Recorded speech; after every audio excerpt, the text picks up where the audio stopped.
Hi, it's Ruth Armstrong here from Croaky News, and I'm with Jane Lloyd, who gave a really interesting presentation this morning at the CPCHE forum about the prism that she's looking at health literacy through in her work. And I'm going to let you take it from here, Jane. Okay, thanks, Ruth. So I'm from HERDU, which is a Health Equity Research and Development Unit. That is part of Sydney Local Health District. We're part of the Clinical Services Integration Unit, and we're also part of the Centre for Primary Healthcare and Equity in the University of New South Wales. So we have dual accountability to both organisations, and the reason for that is that we want to do applied research with the community that makes a difference. So today I talked about health literacy and the work we're doing through HERDU. We talk not just about health literacy but some of the related concepts, so cultural competence, cultural humility and language. So the idea is that if we want to be responsive to the population, the diverse population that we serve, we need to ensure that we're tailoring our care to a patient's health literacy. We're making the way they engage with the service as less complex as possible. But we also need to be able to speak in a language or access interpreters to enable the language to be understood. And we also need to recognise that our own culture impacts on the way we deliver care.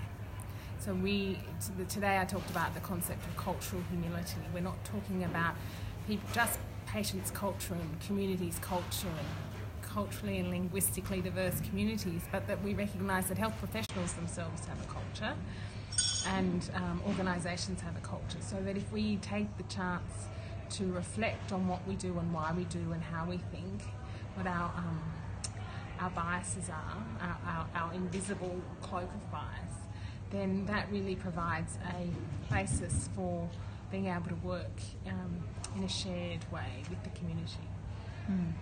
The point I wanted to get across was that health literacy is important. It's not just a patient problem, it's part of the organisation. Yeah. But health literacy itself isn't sufficient. We need to also recognise there are cultural differences in understanding health, and there are language barriers to accessing certain services, and they're not the same thing. So if you have a language barrier, you would need an interpreter.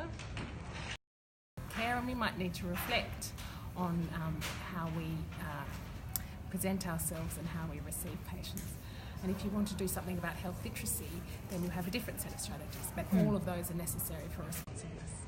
I'm interested that you've chosen to call it cultural humility. Mm-hmm. Is that as a reminder to say it's not better, it shouldn't be imposed, that it's actually I'm going to step outside my own culture and way of thinking and not elevate it above anyone else's. That's exactly. It's not my concept. It's used a lot in the US. And I think that's exactly what it does. It's about recognising there is a power dynamic, traditionally between doctors and patients, but also between health professionals and patients and communities, and that actually we have as much, if not more, to learn from the community than we do from our formal education. And just quickly, it's been a great forum. What are you taking away from it for your own work? That change is slow. That we, at the heart of what we try and do at HERDU is make a difference.